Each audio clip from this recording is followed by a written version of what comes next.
Bonjour, je suis Francis Mitati. J'aide les entreprises à être en règle sur le plan juridique et fiscal tout en prenant moins d'engagement grâce à la méthode entreprise sans souci. Si vous voulez profiter de cet accompagnement, je vous invite de vous abonner sur ma chaîne YouTube en cliquant sur le bouton s'abonner qui se trouve en bas de cette vidéo. Dans cette série de 9 vidéos, je vais vous parler des actes que posent certains dirigeants ou voire les commerçants qui engagent leurs responsabilités sur le plan pénal.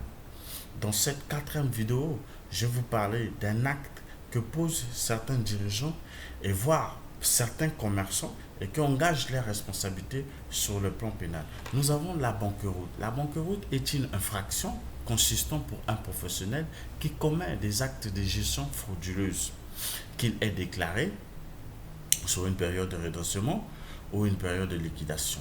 La banqueroute est un délit pénal commis par les dirigeants de la société ou les commerçants, mais qu'il est déclaré sur une période de redressement judiciaire et une période de la liquidation.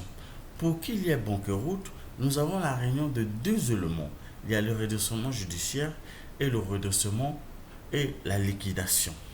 Ainsi dit, voici les conséquences que courent certains dirigeants ou voire les commerçants. Nous avons deux catégories des personnes. Nous avons pour les personnes physiques, nous avons l'interdiction de ne plus gérer une entreprise publique ou privée. Nous avons l'interdiction de ne plus exercer une fonction publique ou privée. Nous avons l'interdiction de ne plus émettre des échecs pendant une durée de 5 ans. Nous avons l'interdiction de ne plus avoir des marchés publics pendant une durée de 5 ans. Nous avons l'interdiction de ne plus gérer une entreprise commerciale, voire publique. Voici les conséquences des personnes physiques.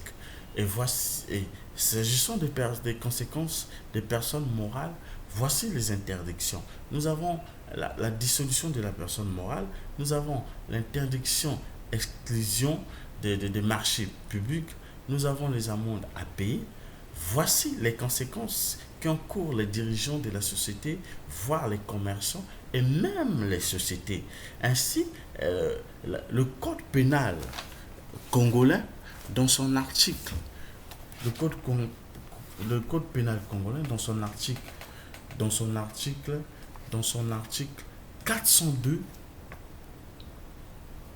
qui dit, je vais faire la lecture de cet article, qui dit, ce qui dans les cas prévus par le Code de commerce seront déclarés coupables de banqueroute, seront punis ainsi qu'il suit.